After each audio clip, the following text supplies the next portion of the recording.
Hey, Brenton here from Effortless Swimming. In today's video, we're looking at a friend of mine who has turned pro in the last couple of years as a triathlete. And about 4 or 5 years ago, he was swimming around 26:30 for his half Ironman swim, a pace of around 122, 123 per 100.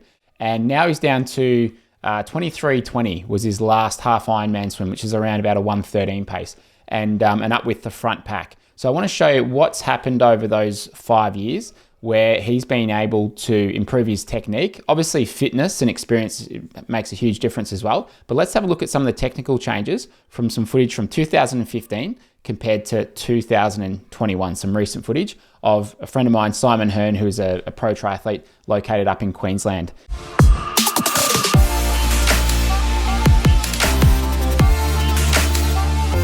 This is footage from 2015, which we recorded when we were working together back then. And he was still a good swimmer, top couple in his age group when he was competing in half Ironman as an age grouper. Now, I want to show you some of the things that we noticed that we'd worked on and that he'd worked on from 2015. So the first one you might notice here, particularly from this view, was the head position. The head was quite high in the water. Now, what we want to aim for there is just to try and get this head in the water a little bit more. So either half or at least part of that bottom goggle should be in the water, because you can see with that kind of head position, it's quite high, probably going to increase the drag a little bit. And sometimes that can cause the legs to drop. So I quite like aiming for part of that bottom goggle to be in the water. So that was one of the first things. That's not going to change your speed in a massive way, but it's certainly one of those things that's worthwhile just adjusting. Now, one of the things with the catch that we noticed was, if you look from the front view here, which we will play through now, have a look at where the hands and the arms were going. They weren't very, particularly the left one, it wasn't very direct with where he was going through the catch. There was a big outsweep. So you'll see that upon entry, let's zoom in here. Upon entry, all right, that's good. It's in line with the shoulder, reaching forwards, which is good. But then notice how wide that hand was going. And with that hand going wide, he'd then move through the catch and again go even wider. So a big outsweep. And if you're thinking about, well, where's that really pressing? It's pressing out in that direction. It's not doing a very effective job at moving him directly forwards. So you could see that he's out there. The other thing too, which you might know if you've watched these videos before, is that's it's not very strong out there. Ideally, the hand, when that goes on the inside of the elbow, so narrower than the elbow, which would be about here, it's a lot stronger. That way you set yourself into your back and into your lats so much better in that position. And obviously, when you're pressing back here, it's a little bit more directly under the body, so you can just be much more effective with what you're doing there. So that was one of the sort of standout things that we wanted to do. And often I see this happens quite a bit. People will be up here because they think that a high elbow means elbow near the surface, like a shallow catch, but that's not the case. As we've seen from other videos, and I'll put a link to one above here that you can view, which will explain the high elbow catch in a bit more detail if you're not exactly sure what a high elbow catch is. So we want to work towards that high elbow position, but it doesn't mean shallow, like a shallow or a high elbow in that position there. And then you can see he was finishing pretty close to the hip, which was good, but this left arm just wasn't getting a whole lot out of it. Now on the right-hand side, nice position to start the catch in. Again, was going a little bit too wide here with that arm. Nice in sweep, and was finishing reasonably well there, somewhat close to the hip. So the right arm was probably getting a little bit more from it.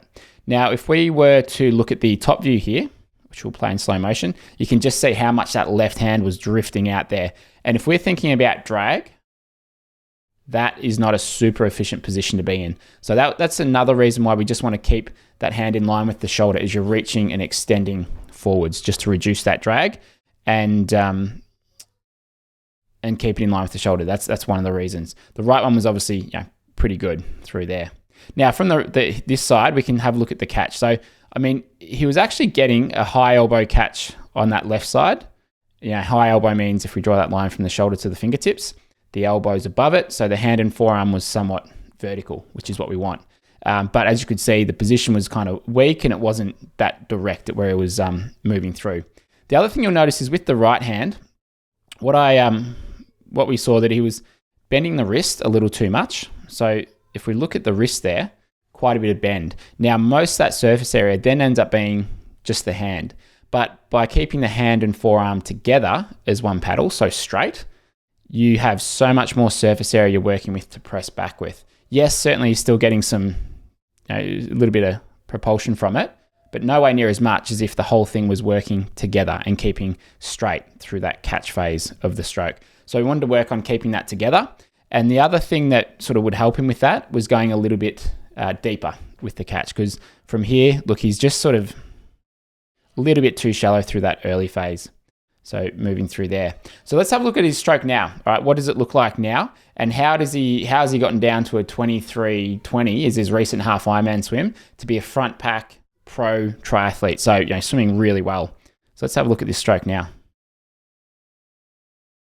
So from the side, you can see here that on this left-hand side, great position here. This is really nice. We've got the fingers below the wrist below the elbow.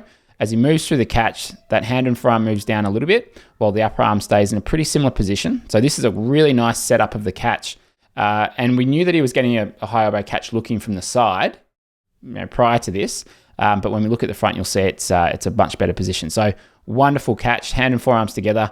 That's a real strength in his stroke. You can see as he goes from here through to here, we get this nice sort of power diamond if we're looking from the side. And what I mean by that, like the power diamond, if you've seen our videos, is like a quarter of a half triangle, which I'll show you. But here you'll see the shoulder, the elbow, and the hand is almost lined up. So you got so much surface area that's pressing back, holding that water, and then pressing back past the hip. And you'll see the elbow exits now as the hand and forearm is again just still facing behind him.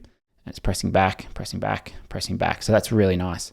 Now on this right-hand side here, as he moves through it, you'll see there he's going quite a bit deeper than where he was last time. And now, even though it's not quite a high elbow like he's got with his left arm, he's got a lot more surface area that he's working with through there. And I'll show you the other side. Here we go. This will be a better shot of it. So you can see there. So still perhaps a little bit of wrist bend. All right, we could probably straighten that out a little bit, but this is actually a lot more surface area that he's working with compared to before. Now I'll show you what that looks like from the front now. So here we can see, all right, the hand entry in line with the shoulder, reaching forwards. How much better is that position compared to where he was? All right, this is picture perfect catch from the front. So at the end of the catch, which is about here, if we look at that angle, you'll see he's at 117 degrees. With an elite level catch, we want it to be 100 to 120. He's got that, so that's a great position. Hand is now narrower than the elbow, so it's on the inside of the elbow, so he's much stronger. And if he's pressing back here, the body is, almost is in a much better position to benefit from it. So compared to out here, so much more effective. And again, that's that power diamond that I was referring to. So if we were to draw that line there, if you had both arms there, that would be a diamond shape. So that's the power diamond that we refer to. If you're not too sure about all this, all these terms, if you look inside our membership, have a look at the 5 core principles. And core principle number 4 is developing an effective catch and pull. And we go into this in a bit more detail and how you can go about making these changes in your stroke and developing this in your freestyle. So on the right hand side, there, so got that part of the stroke. So in terms of the catch, you'll see, all right, perhaps a little bit deep there with the arm. So we haven't quite got that angle yet. So 150, and we'd be best off being somewhere around about there. So we'd want to go a little bit shallower. So we can still certainly improve it, but that back end is really nice, finishes off well. So the main focus here that I'd look to do or focus on would be that right arm catch, not going too straight with it and too deep in that early phase. But that said, I mean, you see some swimmers, you see some sprinters actually go that little bit deeper and straighter. Probably not that deep and straight, but a bit deeper and straighter, because you do get pretty good hold of the water down there. It can be a very strong position, and you've got a lot of surface area working for you. So you can see there that not everything needs to be 100% perfect, but if you get some of these fundamentals right, obviously he's got body position, head position, all that sort of stuff, and then get a good catch.